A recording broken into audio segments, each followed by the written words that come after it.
এদিকে ইরানের নতুন সর্বোচ্চ নেতা হিসেবে আয়াতুল্লাহ আলী খামেনির ছেলে মোজতবা খামেনির নিয়োগকে তেহরানের অভ্যন্তরীণ বিষয় হিসেবে আখ্যা দিয়ে সমর্থন জানিয়েছে চীন। চলমান যুদ্ধ বন্ধে মধ্যস্থতার লক্ষ্যে সৌদি আরব সফরকালে চীনের মধ্যপ্রাচ্য বিষয়ক বিশেষ দূত ঝাই জুন একথা জানান। ইরানের নতুন নেতার প্রতি সমর্থন জানিয়েছে রাশিয়াও। এদিকে যুদ্ধের 10ম দিন সোমবার মধ্যপ্রাচ্য জুড়ে হামলা শুরু করেছে ইরান। এদিন নতুন সর্বোচ্চ নেতা মোজতবা খামেনির নির্দেশে ইসরায়েলের দিকে প্রথম ক্ষেপণাস্ত্র নিক্ষেপ করে ইরানের সামরিক বাহিনী। এছাড়া বাহরাইনের প্রধান তেল শোধনাগারে ড্রোন হামলা চালায় ইরানের বিপ্লবী বাহিনী IRGC।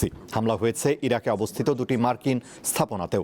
অপরদিকে ইরানের উচ্চপদস্থ কর্মকর্তা সহ বিভিন্ন লক্ষ্যবস্তুতে নতুন করে বিমান হামলা শুরু করেছে ইসরায়েল।